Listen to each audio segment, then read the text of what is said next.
샬롬 샬롬 샬롬 샬롬. 하나님 사랑합니다. 여러분 주 안에서 사랑합니다. 오늘 욥기 31장 1절에서 40절 이 말씀 중에 나를 고발하는 자가 있다면 이런 제목으로 함께 은혜를 나눕니다.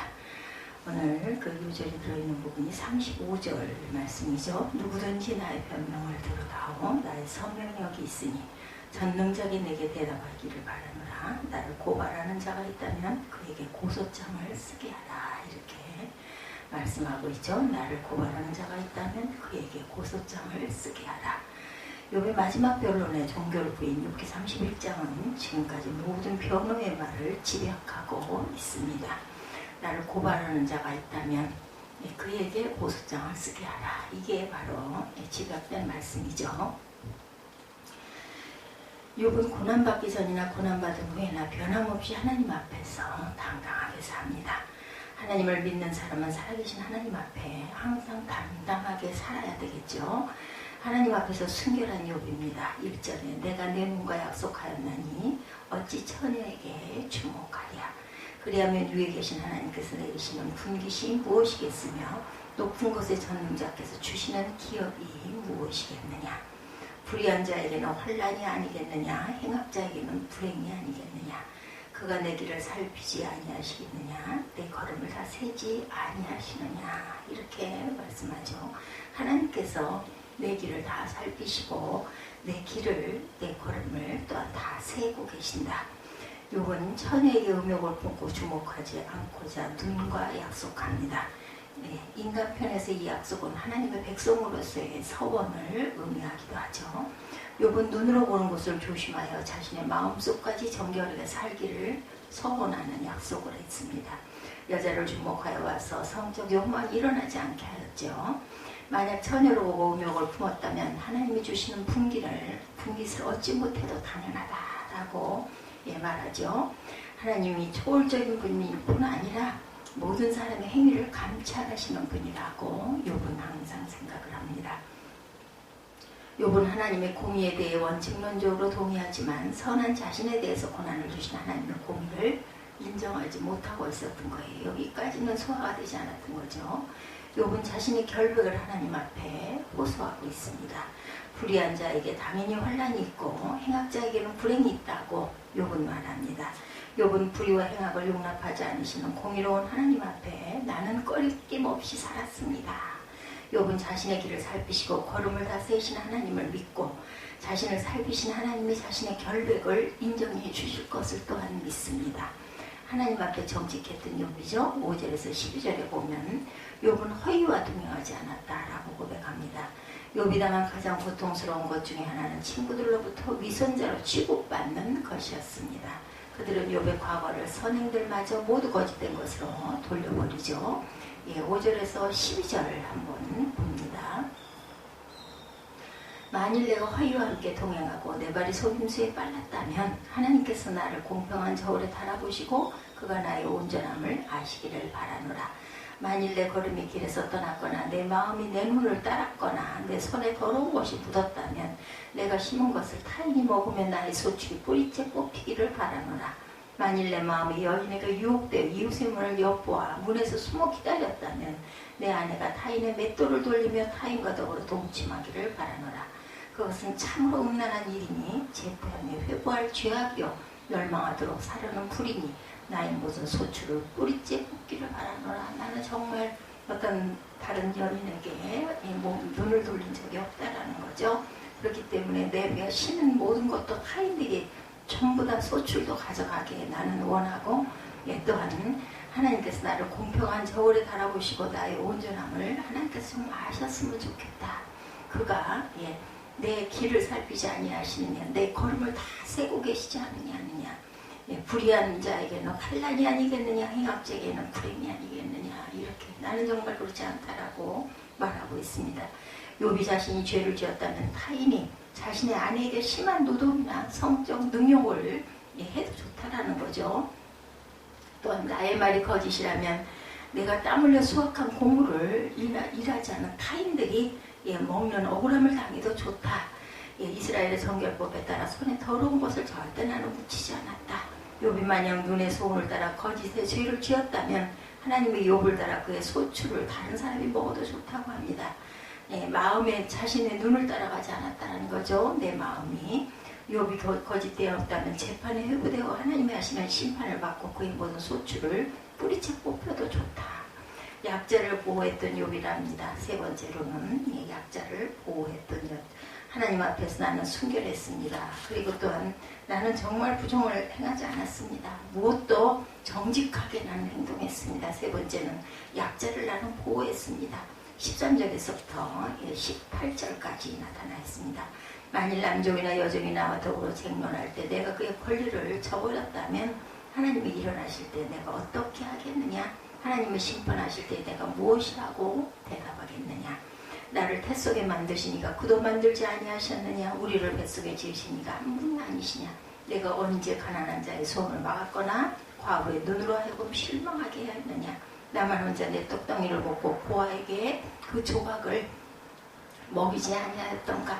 실상은 내가 젊었을 때부터 고아기를 그의 아비처럼 하였고 어렸을 때부터 과부를 인도하였노라. 나는 고아와 과부를 이렇게 인도하고 나누고 먹였다라는 거죠. 욥이 만일 남종과 여종과 싸우고 그들의 인권을 저버렸다면 하나님의 심판을 받아 나는 마땅하다 이렇게 말합니다. 욥 자신이 종들의 권리를 무시하여 공의를 저버렸다면 하나님께서 그들을 변호하시기 위해 일어나셔서 나를 정죄하실 것이다. 욥은 자신이 만약 종들을 공정하게 대하지 않았다면 하나님께 어떤 변명도 할 수 없었다. 욥은 하나님을 믿고 종들을 인격적으로 대하였다라는 겁니다. 욥 자신과 종이 하나님의 법 앞에 동등함을 무리라는 말로 더욱 분명하게 표현하죠. 가난한 자의 소원을 막지 않았고 과부의 눈을 실망하지 않게 하였다. 떡을 하면 고아도 나누어 주었고 자신이 음식을 먹을 때마다 고아들에게 음식을 나는 제공했다. 그는 고아나 과부를 자신의 아내나 아내처럼 도와주었다라고 자신 있게 이렇게 고백합니다. 욥은 인간애가 있었죠. 욥은 젊은 시절부터 아버지처럼 그들을 양육했다라는 겁니다. 네 번째, 하나님을 나는 두려워하고 살았다. 하나님을 두려워하고 삶을 산 욥이라. 19절에서 28절에 욥은 의복 없는 가난한 사람을 도와주었다. 그런 사람들을 양털로 그의 몸을 따뜻하게 입혀 그가 욥을 위해 복을 빌게 하였다라는 겁니다. 음식뿐 아니라 그들의 의복까지도 세심한 관심을 가지고 나는 보살펴 주었습니다. 욥은 순전한 마음에 의한 선행을 그들에게 베풀어 그들의 마음 깊은 곳에서 우러나오는 감사와 함께 하나님의 축복을 그에게 빌게 하였다는 거죠. 욥이 주위 사람들을 믿고 고아를 무시했다면 어깨뼈가 빠지는 벌을 받아도 좋다고 이렇게 고백합니다. 욥은 단지 사람들과의 관계 생각뿐 아니라 하나님 앞에 코람되어 나는 인정받는 삶을 살고자 했다. 욥은 하나님의 위험에 압도되어 자발적으로 선을 실천하였다는 겁니다. 욥은 하나님보다 재물을 의지하지 않았습니다. 재물이 풍부한 것을 기쁨으로 삼지 않았습니다. 욥은 해나다를 우상으로 섬기지 않았고 하나님 앞에서 모든 죄에서 떳떳했다. 그는 하나님을 의지하고 하나님을 기쁨으로 삼았다는 거죠. 욥은 음욕으로 여자를 바라보거나 내 아내가 타인의 맷돌을 돌리며 타인과 더불어 동침하기를 바란다라고 말합니다. 그것은 참으로 음란한 일이니 재판에 회부될 죄악이다. 이렇게 고백했죠. 천체를 우상 숭배하는 마음으로 바라봄으로 짓는 그 어떤 죄도 범하지 않았다. 그 자신은 눈과 언약을 세워 순결하게 살았다. 1절에서 이렇게 고백을 하고 있습니다. 또한 나그네를 대접했다고 31절부터 32절까지 29절부터 32절까지 증거합니다. 내가 언제 나를 미워하는 자의 멸망을 기뻐하고 그가 재난을 당함으로 내가 즐거워했던가. 실상은 나는 그가 죽기를 구하는 말로 그의 생명을 저주하여 내 입이 범죄하게 하지 아니하였노라. 내 장막 사람들은 주인의 고기를 배부르지 않은 자가 어디 있느냐 하지 아니하였느냐. 실상은 나그네가 거리에서 자지 않도록 나는 행인에게 내 문을 또한 열어주었다라고 말합니다. 자신을 미워하는 자의 멸망을 기뻐하거나 그가 재난을 당하는 것을 즐거워하지 않았고 그가 죽기를 바라는 저주하는 말을 또한 하지 않았다. 자기의 원수에게 재앙이 닥친 모습을 보며 마음 깊은 곳에서부터 터져나오는 쾌감에 흥분을 하지 않았다. 욥은 원수를 하나님처럼 사랑했다라는 겁니다. 그는 원수를 사랑한 자신의 삶에 따라 복을 주시도록 기도합니다. 그는 장막에 거하는 사람들에게 고기를 배부르게 주었죠. 그는 나그네에게 잠을 자도록 또한 도와줍니다. 욥이 하인과 친척, 가솔들로 후히 대접했고 그로 인해 욥에 대한 저들의 칭송을 자자하게 했다. 욥은 여행객들이 도시의 광장이나 넓은 공주에서 쉴 곳을 찾을 때 그들을 자기 집으로 초대해서 머물게 했다라는 거죠. 또한 여섯 번째로 하나님 앞에서 당당하다. 33절에서 40절입니다. 내가 언제 다른 사람처럼 내 악행을 숨긴 일이 있거나 나의 죄악을 나의 품에 감추었고 내가 언제 큰 무리와 여러 종족의 수모가 두려워 대문 밖으로 나가지 못하고 잠잠하였던가. 누구든지 나의 변명을 들어다오 나의 서명이 여기 있으니 전능자가 내게 대답하시기를 바라노라. 나를 고발하는 자가 있다면 그에게 고소장을 쓰게 하라. 내가 그것을 어깨에 메기도 하고 왕관처럼 머리에 쓰기도 하리라.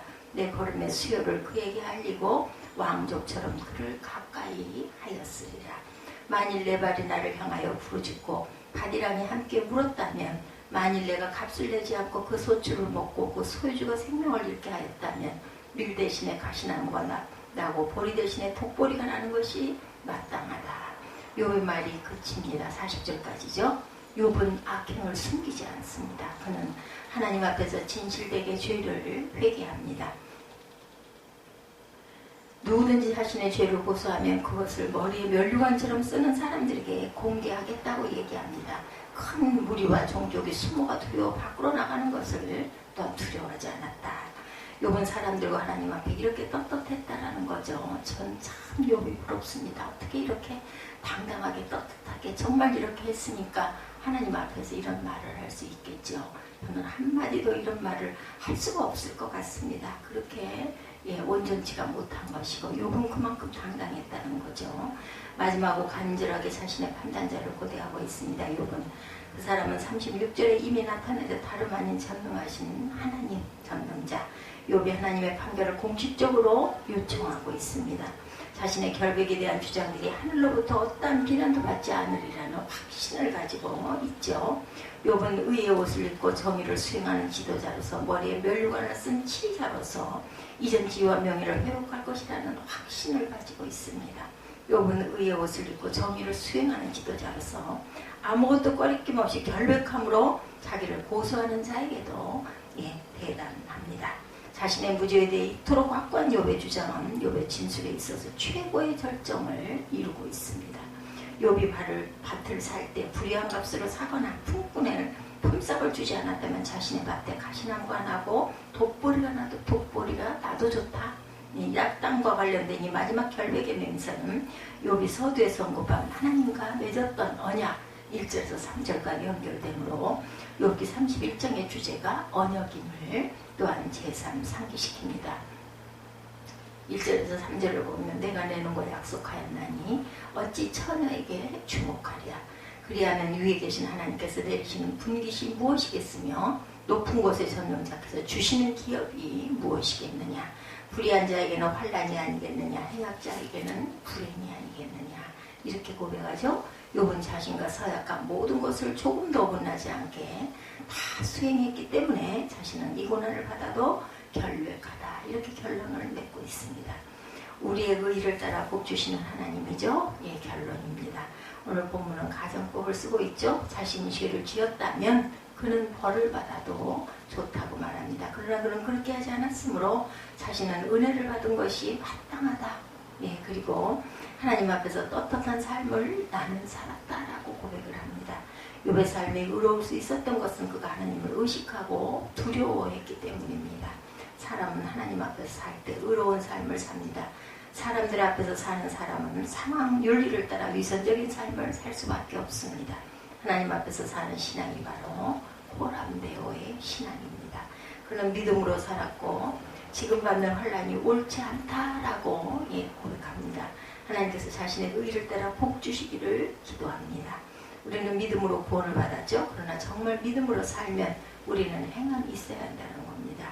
우리는 우리의 의를 따라 복을 주시도록 욥처럼 당당하게 담대하게 기도할 수 있는 그러한 행함의 삶을 살아내야 할 줄로 믿습니다. 이 말씀을 증거하면서 참 부끄러운 생각이 듭니다. 욥처럼 이렇게 담대하게 하나님 앞에 이런 고백을 과연 나는 하고 살다가 갈 수 있을까? 하나님 앞에서 순결했다고 말하죠. 또한 정직했다고 말합니다. 약자를 보호했다고 말합니다. 하나님 앞에 하나님을 정말 두려워하는 삶을 나는 살았다고 말합니다. 나그네를 대접했고 하나님 앞에 나는 당당하게 이런 고백을 할 수 있기 때문에 하나님께서는 나를 공의로 판단해 주셔야 된다라고 말하겠죠.